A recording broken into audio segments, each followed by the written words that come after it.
안녕하세요. RF Q&A입니다. 오늘은 증폭기에 대해서 살펴보도록 하겠습니다. 증폭기에 대한 첫 번째 영상으로 오늘은 증폭기에 대한 기본 개론과 함께 증폭기 설계 단계 중 DC 바이어스 분석과 안전도 분석에 대해서 살펴보도록 하겠습니다. 우선 증폭기는 송신기에서 생성된 신호를 비교적 먼 거리까지 떨어져 있는 수신기로 전송하는 역할을 하는데, 다양한 방해 요인이 있기 때문에 신호를 크게 만들어야 되죠. 그래서 송신기에서는 충분한 신호 크기를 갖도록 신호를 증폭을 하고요. 수신기에서는 수신된 신호가 매우 미약하기 때문에 다시 충분히 인식 가능한 정도로 신호를 키우는 역할을 합니다. 그래서 증폭기는 신호를 키우는 역할을 한다. 이게 이제 RF단에 오게 되면 RF에서는 앞에 RF 시스템에서도 잠깐 다뤘었는데, RF에서는 송신기에서는 전력 증폭기인 파워앰프와 그리고 전력 증폭기를 구동시킬 때 도와주는 드라이브 앰프라고 구동 증폭기란 두 종류가 있고요. 수신단에는 수신단 첫 단계에 있는 LNA 저자음 증폭기가 있고, 믹서를 통과된 신호를 증폭시켜주는 IF 앰프가 있습니다. 그래서 RF단의 증폭기는 크게 4종류, 전력 증폭기, 저자음 증폭기, 구동 증폭기, IF 증폭기가 있고요. 주로 RF 앰프 설계는 이제 파워 앰프랑 LNA가 가장 대표적으로 많이 하게 되는데, 구동 증폭기나 IF 증폭기도 실제로는 되게 많이 사용되고 있기 때문에 요렇게 그 4가지가 있다라고 보시면 될 것 같습니다. 그 중에 전력 증폭기는 출력 전력을 높게 하는 증폭기다 라는 게 가장 큰 특징이고요. 저잡음 증폭기는 수신기의 첫 단에 오기 때문에 낮은 잡음 특성과 적당한 이득을 갖도록 설계되어야 된다 라는 게 있고요. 구동 증폭기는 요 파워앰프 전력 증폭기가 높은 전력을 갖도록 출력 전력을 갖도록 설계할 때 필요한 충분한 전력을 공급해 줘야 하는 역할을 하고요. 그래서 보통 이득 중심의 증폭기가 됩니다. IF 증폭기는 이제 수신단에서 믹서 이후에 믹서나 필터의 손실을 보상해 주는 역할도 하는데, 또 하나의 특징은 가변 이득 특성을 역할을 하기도 합니다. 그 이유는 이 출력단의 전력을 일정하게 유지하기 위해서 이 IF에서 주로 이득을 가변시켜줘서 수신에 들어오는 전력 레벨 편차가 크더라도 IF 증폭기를 통과되면 수신 전력 레벨이 일정한 정도에 유지할 수 있도록 하는 역할을 하게 됩니다. 크게 4가지 증폭기들이 각각 특징들이 있다 라는 걸 아시면 될 것 같고요. 증폭기에 대한 기본 원리는 보통 전자회로 시간에 배우는 증폭기와 동일합니다. 트랜지스터에 DC를 공급을 하고 DC 전원 에너지를 이용해서 입력된 작은 신호를 증폭시켜 출력합니다. 트랜지스터는 주로 BJT와 FAT를 많이 쓰는데, 시간이 흐르면서 햄트, 갈륨 아르세나이드, 겐 등의 다양한 TR을 사용하고 있습니다. TR 심볼들은 보통 이렇게 많이 사용되고 있고요. DC 바이어스를 인가를 하면 DC 전원에 의해서 신호 레벨이 작은 신호가 크게 증폭하게 됩니다. 그래서 신호 증폭이라는 게 에너지 보존 법칙을 위배하는 게 아니고요. 입력된 작은 신호의 에너지를 우리가 인가하는 DC 전원의 에너지를 도움을 받아서 신호를 크게 증폭시키는 겁니다. 증폭기를 할 때는 주로 소신호 모델과 대신호 모델로 나눠지게 되는데요. 소신호 모델은 입력 신호 레벨이 비교적 낮아서 입력 신호 레벨 대비 출력 신호 레벨이 선형적으로 증가하는 경우를 소신호 모델이라고 보통 표현을 하고요. 입력 신호 레벨이 작으니까 흔히 S 파라미터를 이용해서 증폭기를 해석이 가능합니다. 그래서 소신호 모델은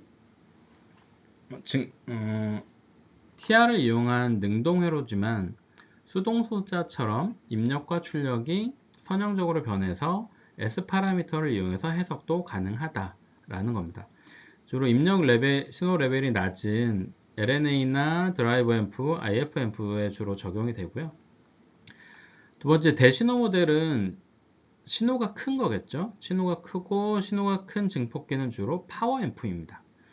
출력 신호 레벨이 P1dB까지 고려될 정도로 큰 거고요. 그래서 비선형성이 특히 심합니다.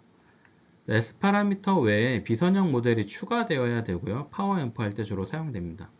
물론 LNA나 이런 드라이버 앰프들이 소신호 모델로 해석 가능하다 그래서 비선형성을 해석하지 않는 건 아닙니다. 단지 간단하게 해석하기 위해서는 S 파라미터만 가지고도 간단한 해석이 가능하다. 대체적으로 증폭기는 액티브 회로, 능동 회로이기 때문에 대신호 특성, 비선형 특성까지 모두 분석이 되어야 합니다. 증폭기의 기본 구조는 요와 같은 구조로 가지고 있는 투포트 회로가 보통입니다. 그래서 가운데에 DC 바이어스가 인가된 트랜지스터가 있고요. 그리고 이 트랜지스터 특성에 맞춰서 증폭기 특성이 나오도록 출력단의 임피던스 정압과 입력단의 임피던스 정압을 해주는 관계에 있습니다. 이때 이 DC 바이어스가 인가된 TR 이 부분이 소신호 해석을 하는 경우는 S 파라미터로 대체돼서 입력 정압, S 파라미터, 출력 정압 회로로 구성이 되는 거고요. 대신호 비선형 해석을 할 때는 여기에 비선형 모델이 추가되어야 합니다. 또 여기 다양한 이제 반사 계수들이 존재하게 되는데요. 이 반사 계수들 특성에 따라서 입력 VSWR 특성, 출력 VSWR 특성이 존재하게 되고요. 증폭기 해석에 가장 중요한 것은 요 가운데 있는 4개의 파라미터, 반사 계수 파라미터를 많이 활용을 하고요. 각각 상호 연관관계가 되어 있고 요 TR의 S 파라미터들이 그 중심에 있습니다. 이 부분들은 모두 수학적으로 계산이 진행됩니다. 증폭기 설계 절차를 살펴보면 가장 먼저는 트랜지스터를 선정을 합니다. 트랜지스터가 우리가 설계하는 증폭기 목표 값에 도달 가능한지 다양한 이제 트랜지스터 제조 회사들이 데이터 시트들이 공개를 하기 때문에 그 데이터 시트를 기반으로 트랜지스터를 선정을 하고요. 그 다음 단계는 S 파라미터를 추출하는 단계인데 첫 번째가 DC 바이어스를 인가를 합니다. 트랜지스터에 DC 바이어스를 인가를 하면 S 파라미터가 추출이 되는데 그 다음이 이 S 파라미터를 이용을 해서 우리가 인가한 DC 바이어스에서 안정하게 증폭기가 동작을 하는가를 따집니다. 이 안정도 설정 분석까지가 S 파라미터 추출 단계고요. 그 다음부터는 임피던스 정압 단계인데 증폭기 특성에 맞춰서 입력단과 출력단의 임피던스 정압 회로를 설계를 합니다. 이때 특정에 맞춘다는 게 최대 전력 전달을 목표로 하냐 아니면 동작 전력 이득 특성, 즉 얘는 출력단 쪽 중심으로 가져갈 거냐 아니면 가용 전력 이득 얘는 입력단 쪽 중심으로 가져갈 거냐의 특성에 맞춰서 앞에 있는 반사 계수들을 설정을 해서 입력 임피던스, 출력 임피던스를 설계를 합니다. 그러면 여기까지가 이제 소신호 모델 선형 해석이 끝난 거고요. 이렇게 설계된 증폭기를 가지고 비선형 특성까지 검토를 해서 최종 설계를 완료하게 됩니다. 오늘은 S 파라미터 추출 단계까지 살펴보도록 하겠습니다. 첫 번째 TR을 선택을 해서 여기서는 TR을 인피니언사의 BFP720이라는 트랜지스터를 선택을 했고요. 그 트랜지스터를 선택해서 DC 바이어스를 인가를 할 예정입니다. DC 바이어스 인가를 할 때는 IV 특성 곡선이라는 거 살펴보게 되는데 주로 전자회로 책을 보면 이와 같은 곡선들을 많이 살펴보게 됩니다. 그래서 이 볼티지는 여기 있는 이 컬렉터와 에미터 사이에 걸리는 전압이고요. 이 전류들은 바이어스에 인가된 베이스에 인가된 전류고 그래서 이 Y축은 컬렉터에서 에미터로 흐르는 전류 값이 되겠습니다. 증폭기의 설계 영역은 이 수평으로 이렇게 평행하게 되어 있는 이 부분에서 주로 바이어스가 선택이 돼서 증폭기 설계하게 되는 거고요. 그 바이오스 종류에 따라서 A, B, C, D 영역으로 구분돼서 증폭기 종류들이 바뀌게 됩니다.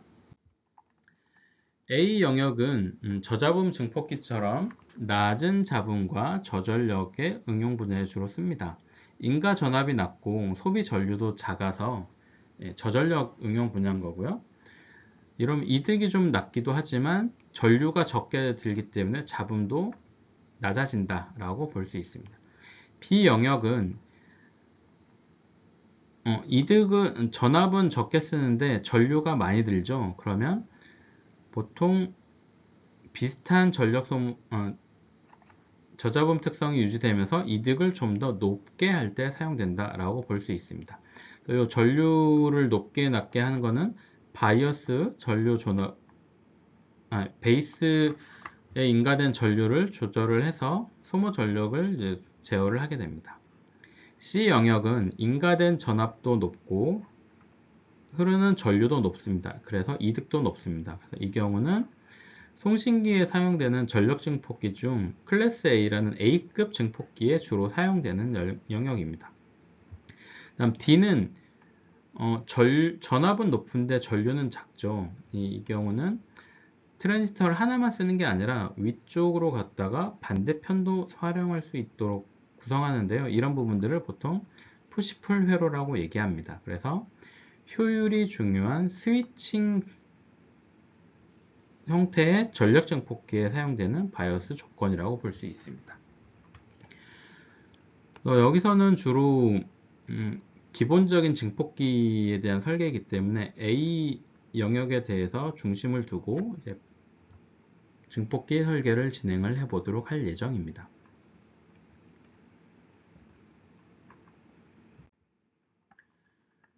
바이오스를 걸었을 때 트랜지스터가 있고요. 이렇게 다양한 바이오스 회로들은 전자회로 책에 있는 바이오스 회로 구조들을 좀 참고를 하셨으면 좋겠고요. 저는 그 중에 저항이 베이스 쪽에 저항이 2개가 있고 그 다음 컬렉터에도 저항이 있고 이미터에도 저항이 있는 4개의 저항 구조를 사용하는 바이오스 구조를 썼고요. 4V를 입력했을 때 VC 이미터와 컬렉터 사이에 걸린 전압이 약 1.5V, 그다음에 흐르는 전류가 약 10mA가 되는 앞에 살펴봤던 IV 커브 곡선 중에 A 영역에 해당되는 바이오스 조건을 설정을 하였습니다. 그를 위해서 이제 저항들을 값을 정했고요. 여기에서 이 캐패시터는 DC 블럭이라 그래서 우리가 인가해주는 DC가 트랜지스터를 통과해서 접지로 빠져나가도록 설계하고 RF적인 입력 포트와 RF 포트의 출력 포트로는 나가지 못하도록 차단하는 역할을 합니다. DC는 RF 신호에 비해서 매우 높기 때문에 이 신호가 차단이 안 되고 RF 쪽으로 넘어가게 되면 이 앞뒤에 있는 계측 장비라든지 다른 부품에 충격을 주게 돼서 이 차단하는 것은 매우 중요한 역할을 하고 있습니다. 그리고 반대로 이 인덕터들은 RF 초크라 그래서 RF 신호가 들어와서 DC로 못 넘어가도록 RF 패스, 메인 패스로만 지나가도록 만들어주는 역할을 합니다. 그래서 캐패시터는 DC를 차단하고 RF는 통과시키는 것이고요. 인덕터는 DC는 통과시키고 RF는 차단하는 역할들을 구조라고 볼 수 있습니다. 보다 자세한 DC 바이오스에 대한 구성 방법들은 전자회로 책을 좀 찾아보시기 바랍니다. 그리고 여기에 특징 중에 하나는 이 이미터에 있는 저항이 DC는 저항을 통해서 요 바이오스 값을 바꾸는데 RF 신호는 넘어와서 캐패시터가 있기 때문에 저항이 없고 여기에 바로 단락되어 있는 효과를 볼 수 있습니다. 그런 특징들을 가지고 있는 바이오스 회로고요. 이와 같이 바이오스를 인가를 했더니 이와처럼 S 파라미터들이 생성이 됩니다. 그래서 트랜지스터에 DC 바이오스를 인가를 하면 우리가 다룰 수 있는 S 파라미터가 생성이 된다. 그리고 값들을 살펴보면 2.45가 우리가 중심 주파수니까 중심 주파수, 시작 주파수, 끝 주파수에 각각 S 파라미터들이 있다. 그리고 여기는 우리는 이 S 파라미터를 가지고 앞에 증폭기 모델에 나와 있는 수많은 반사계수와 S 파라미터들의 조합을 여기 있는 S 파라미터 값들을 대입을 해서 계산을 해서 설계를 하게 됩니다. 요 아래에 있는 노이즈 파라미터들은 나중에 LNA를 설계를 할 때 사용되는 노이즈 파라미터입니다. 일반적인 증폭기 설계를 할 때는 S 파라미터만 있으면 됩니다. 근데 DC 바이오스를 인가하고 나서 우리는 안정도를 분석을 해야 됩니다. 안정도는 뭐냐면 증폭기는 신호를 키우는 거기 때문에 잘못 신호를 키우게 되면 신호가 무한정 커져서 발진하게 돼서 증폭기의 역할이 아닌 발진기의 역할을 하게 됩니다. 그러면 모든 시스템이 동작을 제대로 할 수 없습니다. 그래서 증폭기는 항상 안정한 상태에서 동작하도록 설정을 해줘야 됩니다. 그 앞에 DC 바이오스가 인가된 TR에는 총 4종의 반사계수가 존재하게 됩니다. 앞에 증폭기 등가 모델에 살펴보면 되는데요. 이 반사계수 모두 1보다 작아야 된다라는 조건입니다. 반사계수가 이제 감마 S, 감마 L, 감마 인, 감마 아웃 4가지가 있는데 전부 크기가 1보다 작아야 됩니다. 반사계수가 1보다 작아야 된다는 얘기는 신호가 가서 반사됐을 때 신호가 입력된 신호보다 작은 신호가 들어온다는 얘기예요. 1보다 크다는 얘기는 입력된 신호보다 큰 신호가 반사되기 때문에 여기서부터 발진이 일어납니다. 그래서 증폭기 설계할 때는 이 4개의 반사계수가 모두 1보다 작아야 된다. 이 중에 감마 S와 감마 L은 임피던스 정합 회로를 바라보는 반사계수이기 때문에 항상 1보다 작습니다. 그래서 항상 양의 저항값을 갖는 거고요. 반면에 감마인과 감마아웃은 여기 S 파라미터가 들어있잖아요. 이 얘기는 트랜지스터를 바라보고 있는 반사계수 값입니다. 입력단에서 트랜지스터를 바라보는 반사계수 감마인, 출력단에서 트랜지스터를 바라보는 감마아웃. 트랜지스터의 영향 때문에 감마인과 감마아웃은 1보다 커질 수도 있습니다. 이게 커지면 음의 저항값이 되고 발진이 일어나기 때문에 특히 이 감마인과 감마아웃이 1보다 작아지도록 설계를 해야 됩니다. 네, 반사계수가 S 파라미터를 구할 때마다 이거를 일일이 다 계산하기가 어렵기 때문에 우리는 간단하게 요 안정도 파라미터들을 계산을 합니다. 대표적인 게 K 값과 델타 값인데요.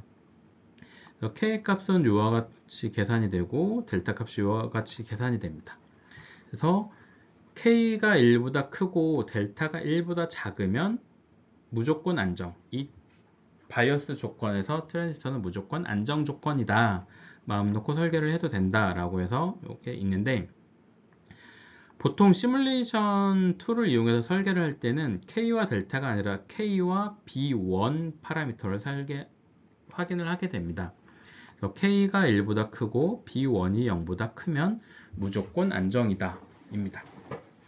여기서 주의하실 점은 증폭기는 중심 주파수 하나만 가지고 동작하는 게 아니라 주파수 대역을 가지고 동작을 합니다.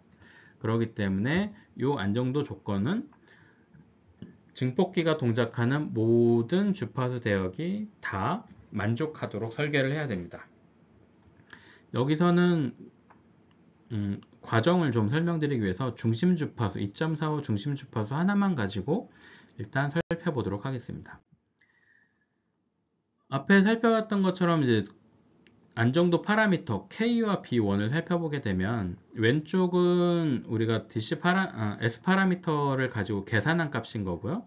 오른쪽은 시뮬레이션 툴을 이용해서 확인한 값입니다.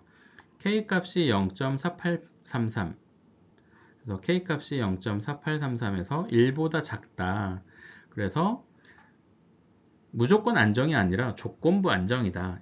일부 불안정해질 수 있다는 얘기인 거고, B1은 0보다 커서 9.61, 0보다 커서 얘는 만족한다. 그래서 K를 만족하지 않기 때문에 조건부 안정인 상태이다. 그래서 무조건 안정 상태로 바꾸는 노력을 해야 된다라는 얘기가 됩니다. 안정도를 개선할 때 우리가 사용되는 방법이 바로 안정도원, 스테빌리티 서클이라는 게 있습니다. 그래서 안정도를 시각적으로 확인하는 겁니다. 앞에 있는 S 파라미터를 가지고 안정도를 확인하기 위해서 DC 바이오스를 계속 바꾸면서 일일이 확인할 수 없잖아요. 그래서 안정도 원을 이용해서 확인을 합니다. 스미스 차트 위의 도시에서 안정 영역을 확인하고 안정 영역 내에 감마 S와 감마 L 값을 선택을 하는 겁니다. 먼저 출력단 먼저 살펴보도록 하겠습니다. 출력단은 감마 L 평면입니다. 감마 L 평면에 감마 L이 있는 반사계수식은 감마 인 값입니다. 감마 인 값을 계산을 할 때 요 감마 인이 1인 원을 그려줍니다. 왜 감마 인이 1인 원을 그리냐? 감마 인의 크기가 1보다 작아야 되잖아요. 그래서 1보다 작게 하기 위해서 1인 거를 영역을 표현을 해주는 겁니다. 1인 서클을 표현을 하게 되는데 이 감마인이 1인 서클을 출력단 안정원이라고 얘기합니다. 아웃풋 스테빌리티 서클이라고 얘기하는 거고요. 이때 중심점 CL과 이 안정원의 반지름 RL은 이와 같은 수식을 가지고 계산이 됩니다. 다 S 파라미터 가지고 계산을 하는 거죠. 이때 그러면은 감마급 인이 1인 원이 있으면 이 원을 기준으로 한쪽은 1보다 작고 한쪽은 1보다 큰 값이 되겠죠. 그 기준이 뭐냐? 감마 인 값을 보면 감마 L이 0을 대입을 하게 되면 감마 L이 0이 대입하면 이제 오른쪽 항 두 번째 항이 다 제로가 되잖아요. 그러면 S11만 가지고 판단할 수가 있습니다. 그래서 감마 L이 0인 지점은 스미스 차트의 중심점입니다. 이 중심점이 있는 영역인데 S11이 1보다 작으면 감마 L이 0일 때 S11이 1보다 작으면 감마 E는 1보다 작죠. 그래서 감마 L이 제로가 되는 점, 스미스 차트 중심점이 안정 영역에 해당됩니다. 반대로 S11은 1보다 크면 감마 L이 제로인 지점이 안정이 아닌 불안정 영역이 됩니다. 그래서 보통 트랜지스터의 증폭기 설계를 위해서 임피던스 DC 바이오스를 인가를 하게 되면 S11은 보통은 1보다 작은 값이 나오게 됩니다. 그래서 이 스미스 차트 중심이 포함되는 영역이 보통은 안정 영역이 됩니다. 앞서 설계했던 DC 바이오스 조건에서 시뮬레이션을 살펴보게 되면 감마 L 평면에 출력단 안정원이 이렇게 그려지게 됩니다. 마치 직선처럼 그려져 있다는 얘기는 이 반지름이 매우 크다는 얘기여서 이게 직선처럼 보이게 되는 거예요. 여기도 S11이 지금 우리는 1보다 작기 때문에 이 부분이 안정 영역이 되는 거고요. 이 윗부분이 불안정 영역이 됩니다.